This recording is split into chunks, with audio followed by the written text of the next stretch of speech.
SMS Grosser Kurfürst was the second battleship of the four-ship König class. Grosser Kurfürst served in the German Imperial Navy during World War I. The battleship was laid down in October 1911 and launched on 5 May 1913.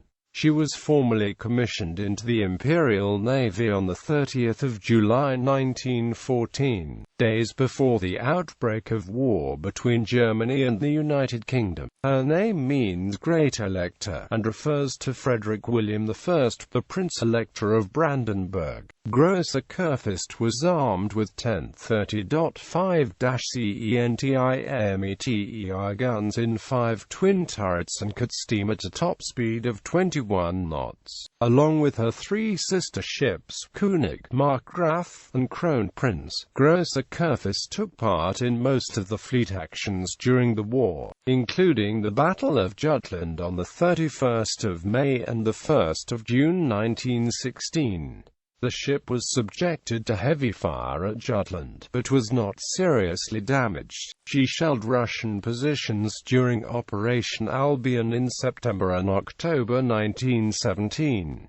Grosser Kurfürst was involved in a number of accidents during her service career. She collided with König and Kronprinz, grounded several times, was torpedoed once, and hit a mine. After Germany's defeat and the signing of the armistice in November 1918, Grosser Kurfürst and most of the capital ships of the High Seas Fleet were interned by the Royal Navy in Scapa Flow. The ships were disarmed and limited to skeleton crews while the Allied powers negotiated the final version of the Treaty of Versailles. On 21 June 1919, days before the treaty was signed, the commander of the interned fleet, Rear Admiral Ludwig von Reuter, ordered the fleet to be scuttled to ensure that the British would not be able to seize the ships. Unlike her sister ships, Grosser Kurfürst was raised in 1938 for scrapping and subsequently broken up in Rosyth. Construction and design. Grosser Kurfürst was ordered under the provisional name Erzkurfürst Friedrich Wilhelm and built at the AG Vulcan shipyard in Hamburg under construction No. 4. Her keel was laid in October 1911 and she was launched on 5 May 1913. At her launching ceremony, Prince Oscar of Prussia christened the ship. Due to the heightening political tensions in Europe in mid-1914, the final construction work was accelerated, so the first set of dockyard trials were conducted on 15 July, and fitting-out work was completed by the 30th, the day she was commissioned into the High Seas Fleet. Grosser Kurfürst cost the Imperial German government 45 million gold marks. Grosser Kurfürst displaced 25,796 t as built and 28,600 t fully loaded, with a length of 175.4 meters, a beam of 19.5 meters and a draft of 9.19 meters. She was powered by 3 AEG Vulcan steam turbines, each of which drove a propeller shaft and developed 44,483 shp and yielded a maximum speed of 21.2 knots. Steam was supplied by 3 oil-fired and 12 coal-fired Schultz-Thornycroft boilers operating at up to 16 atmospheres of pressure. The ship had a range of 8,000 nautical miles at a cruising speed of 12 knots. She had a crew of 41 officers and 1,095 enlisted sailors. She was armed with 10 30.5 cm SKL, 50 guns arranged in 5 twin-gun turrets, 2 super-firing turrets each fore and aft and 1 turret amidships between the 2 funnels. Her secondary armament consisted of 14 15 cm SKL, 45 quick-firing guns, 6 8.8 cm SKL, 45 quick-firing guns for surface use and 4 8.8 cm anti-aircraft guns and 5 50 cm underwater torpedo tubes, 1 in the bow and 2 on each beam. The ship's main armored belt was 350 mm thick. The deck was 30 mm thick. The main battery turrets and forward conning tower were armored with 300 mm thick steel plates. Service history. After her commissioning in July 1914, Grosser Kurfürst underwent sea trials in the Baltic. The ship's first combat operation was the raid on Yarmouth on 2–3 November 1914. The raid was conducted by the battle cruisers of Rear Admiral Franz von Hipper's ice scouting group. Grosser Kurfürst and the other dreadnoughts sailed in distant support of Hipper's force. After a brief bombardment, the German fleet withdrew back to port. On the 7th of December, Grosser Kurfürst sustained no damage when she accidentally rammed her sister König. Her second operation, the raid on Scarborough, Hartlepool and Whitby, followed on 15–16 December. On the evening of the 15th, the German battle fleet of some 12 dreadnoughts and 8 pre-dreadnoughts came to within 10 nm of an isolated squadron of 6 British battleships. However, skirmishes between the rival destroyer screens in the darkness convinced Admiral Friedrich von Ingenel, the fleet commander, that he was faced with the entire Grand Fleet. Under orders from Kaiser Wilhelm II to avoid risking the fleet unnecessarily, von Ingenel broke off the engagement and turned the battle fleet back toward Germany. On the 22nd of January 1915, Grosser Kurfürst and the rest of 3 squadron were detached from the fleet to conduct maneuver, gunnery, and torpedo training in the Baltic. They returned to the North Sea on the 11th of February, too late to assist the ice scouting group at the Battle of Dogger Bank. Following the loss of SMS Blücher at the Battle of Dogger Bank, the Kaiser removed von Ingenel from his post on the 2nd of February. Admiral Hugo von Perl replaced him as commander of the fleet.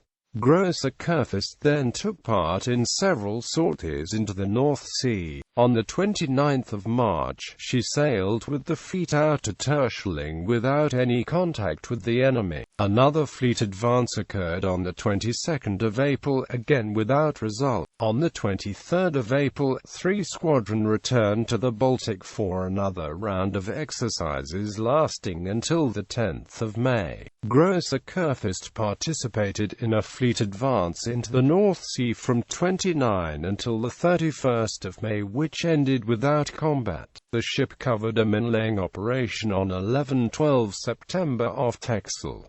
Another uneventful fleet advance followed on 23–24 October. Grosser Kurfürst ended the year with a 2-week training cruise in the Baltic, which lasted from 5 to the 20th of December. Another round of exercises in the Baltic followed on 18–23 January 1916. Grosser Kurfürst went into dry dock in Wilhelmshaven for periodic maintenance on the 12th of February. Work lasted until the 3rd of March. 2 days later the ship sailed for a sweep into the Hoofden, though this again failed to encounter any British forces. The fleet conducted another sortie on the 23rd of March to the Amrum Bank, followed by another a month later to Horns Reef on 21–22 April. On 24–25 April, Hipper's battle cruisers conducted another bombardment of the English coast. Grosser Kurfürst and the rest of the High Seas Fleet sailed in support. The battle cruisers left their Jade estuary at 10:55 CET, and the rest of the High Seas Fleet followed at 13:40. The battle cruiser Seydlitz struck a mine while en route to the target and had to withdraw. The other battle cruisers bombarded the town of Lowestoft unopposed, but during the approach to Yarmouth, they encountered the British cruisers of the Harwich Force. A short artillery duel ensued before the Harwich force withdrew. Reports of British submarines in the area prompted the retreat of the ice scouting group. At this point, Admiral Reinhard Scheer, who had been warned of the sortie of the Grand Fleet from its base in Scapa Flow, also withdrew to safer German waters. Battle of Jutland. Grosser Kurfürst was present during the fleet operation on the 31st of May and the 1st of June 1916 that resulted in the Battle of Jutland. The German fleet again sought to draw out an isolated portion of the Grand Fleet and destroy it before the main British fleet could retaliate. Grosser Kurfürst was the second ship in the German line, behind her sister König and followed by Markgraf and Kronprinz. The four ships made up the V division of the 3 Battle Squadron, and they were the vanguard of the fleet. The 3 Battle Squadron was the first of 3 battleship units. Directly astern were the Kaiser-class battleships of the V division. 3 Battle Squadron. The 3 Squadron was followed by the Helgoland and Nassau classes of the 2 Battle Squadron. In the rear guard were the obsolescent Deutschland-class pre-dreadnoughts of the I Battle Squadron. Shortly before 1600, the battle cruisers of I Scouting Group encountered the British 1st Battle Cruiser Squadron under the command of David Beatty. The opposing ships began an artillery duel that resulted in the destruction of Indefatigable shortly after 1700, and Queen Mary less than half an hour later. By this time, the German battle cruisers were steaming south to draw the British ships toward the main body of the High Seas Fleet. At 1730, König's crew spotted both the I Scouting Group and the 1st Battle Cruiser Squadron approaching. The German battle cruisers were steaming to starboard, while the British ships steamed to port. At 1745, Scheer ordered a 2-point turn to port to bring his ships closer to the British battle cruisers, and a minute later, the order to open fire was given.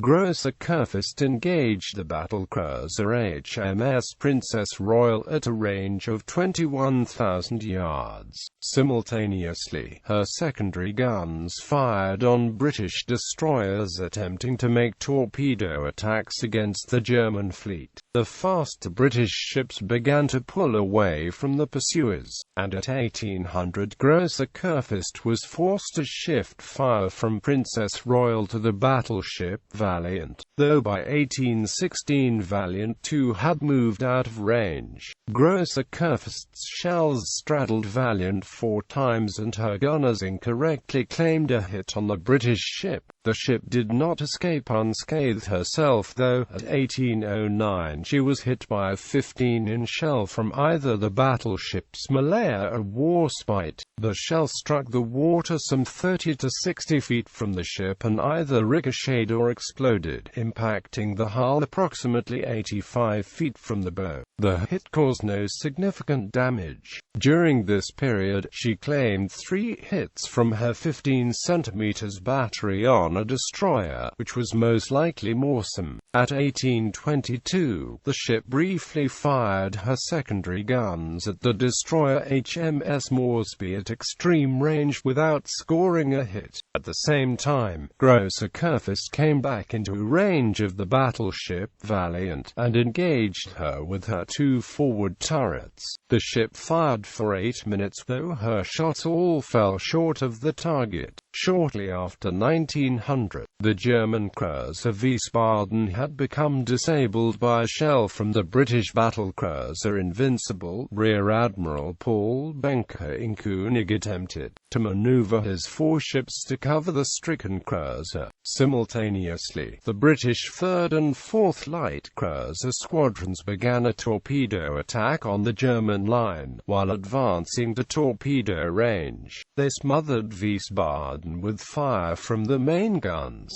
Grosser Kurfürst and her sisters fired heavily on the British cruisers, but even sustained fire from the battleship's main guns failed to drive off the British cruisers.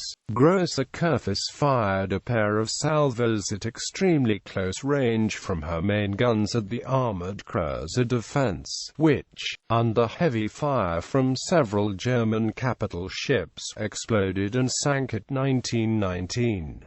Observers aboard the ship noted that both salvos hit defense, though did not ascribe credit for the latter's destruction to the hits. Grosser Kurfürst then shifted fire to the armored cruiser Warrior, which was heavily damaged and forced to withdraw. Warrior foundered on the trip back to port the following morning. By 2000, the German line was ordered to turn eastward to disengage from the British fleet, commanded by Admiral John Jellicoe. Shortly thereafter, 4 British light cruisers from the 2nd Light Cruiser Squadron resumed the attacks on the crippled Wiesbaden. The leading German battleships, including Grosser Kurfürst, opened fire on the cruisers in an attempt to drive them off. Grosser Kurfürst began firing at 20:07 at ranges between 10,000 and 18,000 yards. Despite the heavy fire, the British cruisers managed to escape without serious damage. At around the same time, the British fleet came back into range and 7 battleships took the V division under heavy fire. Grosser Kurfürst was hit 7 times, 4 hits occurring at 2018 and 2019.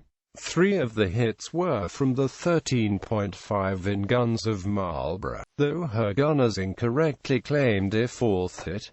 The remaining 4 hits came from the 15-inch guns of Barham Valiant. One of the 15-inch shells destroyed the No. 2 portside 15 cm gun, and another struck the main belt and burst on impact. Though it did not penetrate the belt, it forced the plating in by as much as 13 in for a length of some 26 feet. Damage control teams managed to temporarily stop the resulting flooding after approximately 800 t of water had entered the ship. The flooding caused a list of 4 degrees, though counter-flooding efforts reduced it to less than a degree. As the battle continued, the flooding worsened, and by the time Grosser Kurfürst reached Helgoland the following morning, an estimated 3,000 t of water had entered the ship.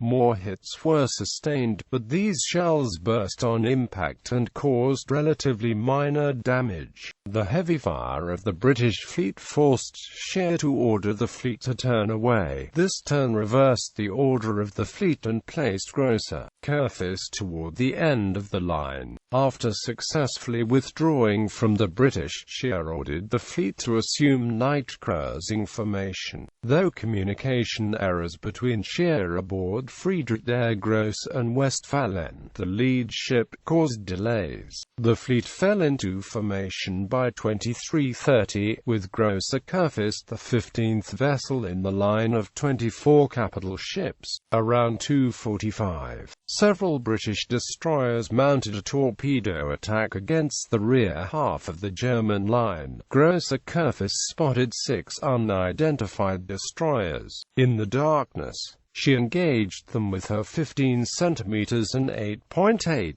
cm guns while turning away to avoid any torpedoes that might have been launched. Grosser Kurfürst scored one 15 cm hit on the destroyer Nessus at a range of about 2,200 yards, disabling one of Nessus's boilers. Heavy fire from the German battleships forced the British destroyers to withdraw. The High Seas Fleet managed to punch through the British light forces without drawing the attention of Jellicoe's battleships, and subsequently reached Horn's Reef by 4 o'clock on the 1st of June. Off Helgoland, Grosser Kurfürst had taken in so much water that she was forced to reduce speed. She fell out of formation, but later rejoined the fleet outside the Schillergrodstedt. Upon reaching Wilhelmshaven, Grosser Kurfürst went into harbor while several other battleships took up defensive positions in the outer roadstead. The ship was transferred to Hamburg, where she was repaired in Agvulkan's large floating dock.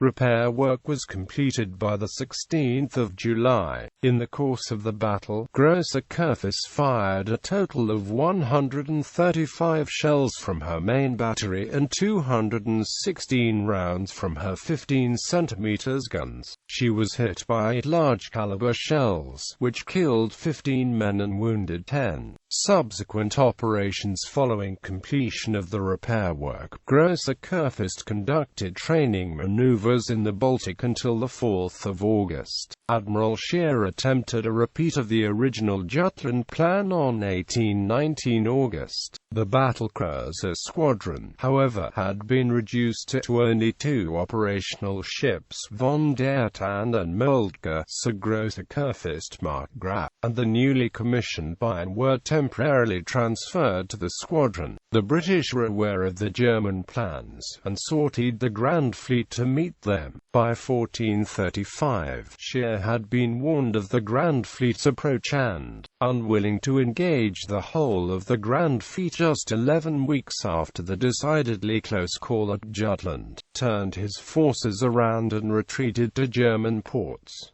Unit training with the 3 Squadron followed from the 21st of October to the 2nd of November. 2 days later, the ship formally rejoined 3 Squadron. On the 5th, a pair of U-boats grounded on the Danish coast. Light forces were sent to recover the vessels, and 3 Squadron, which was in the North Sea en route to Wilhelmshaven, was ordered to cover them. The British submarine J-1 torpedoed Grosser Kurfürst some 30 nmi northwest of Horn's Reef. The torpedo destroyed the portside rudder and flooded the rudder rooms, though the ship maintained a speed of 19 knots. She returned to the Agvulcan dockyard, where she was repaired from the 10th of November to the 9th of February. The same day, while in transit to Kiel, the ship ran aground off Kraut Sand in the Elbe River. Damage was minimal and the ship proceeded to unit training in the Baltic, but on the return to the North Sea on the 4th of March, she accidentally rammed Kronprinz. Her bow was pushed in, necessitating repairs in the Imperial dockyard in Wilhelmshaven until the 22nd of April. Grosser Kurfürst rejoined the fleet on the 23rd of April and conducted training with the rest of 3 Squadron in the Baltic from the 17th of May to the 8th of June. After returning to the North Sea, the ship was assigned to security duties in the German Bight. Another round of exercises in the Baltic followed on 11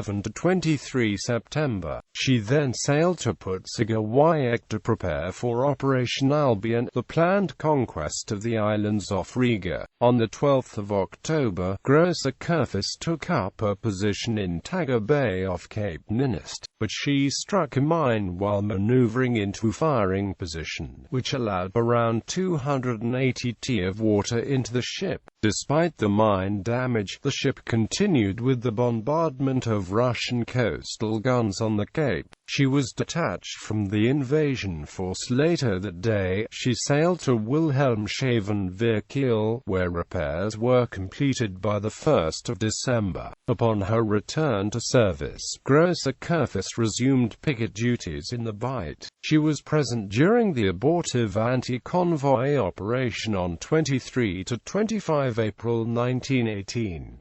While entering the lock outside Wilhelmshaven following the conclusion of the operation, the ship was damaged. She was back in dock for repairs from the 27th of April to the 2nd of May. At the end of the month, Grosser Kurfürst ran aground just off the Helgoland's North Harbour. The ship's sportside propeller shaft was bent, necessitating repairs at the Imperial dockyard in Kiel from 2 to 9 June and 21 to 31 July. She finally rejoined the fleet on the 12th of August. Fate: Grosser Kurfürst and her 3 sisters were to have taken part in a final fleet action at the end of October 1918, days before the armistice was to take effect. The bulk of the High Seas Fleet was to have sortied from the base in Wilhelmshaven to engage the British Grand Fleet. Scheer, by now the Grand Admiral of the fleet, intended to inflict as much damage as possible on the British Navy, in order to retain a better bargaining position for Germany, despite the expected casualties. However, many of the war-weary sailors felt the operation would disrupt the peace process and prolong the war.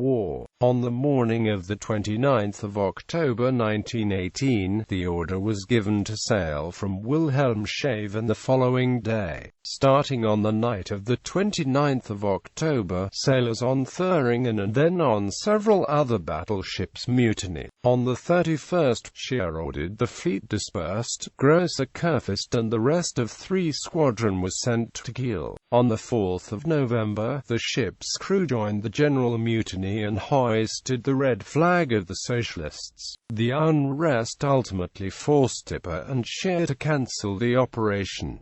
When informed of the situation, the Kaiser stated, "I no longer have a navy." Following the capitulation of Germany in November 1918, most of the High Seas Fleet's ships, under the command of Rear Admiral Ludwig von Reuter, were interned in the British naval base in Scapa Flow. Prior to the departure of the German fleet, Admiral Adolf von Trotha made clear to von Reuter that he could not allow the Allies to seize the ships under any conditions. The fleet rendezvoused with the British light cruiser Cardiff, which led the ships to the Allied fleet but escorted the Germans to Scapa Flow. The massive flotilla consisted of some 370 British, American, and French warships. Once the ships were interned, the guns were disabled through the removal of the breech blocks, and the crews were reduced to 200 officers and men. The fleet remained in captivity during the negotiations that ultimately produced the Versailles Treaty. Von Reuter believed that the British intended to seize the German ships on the 21st of June 1919, which was the deadline for Germany to have signed the peace treaty. Unaware that the deadline had been extended to the 23rd, Reuter ordered the ships to be sunk at the next opportunity. On the morning of the 21st of June, the British fleet left Scapa Flow to conduct training maneuvers, and at 11:20 Reuter transmitted the order to his ships. Grosser Kurfürst sank at 13:30. Unlike her sisters, she was ultimately raised on the 29th of April 1938 and sold for scrapping in Rosyth. Her bell was sold and was used for many years as a garden ornament. It was sold at auction in March 2014 and was bought by the National Museum of the Royal Navy, Portsmouth, Hampshire.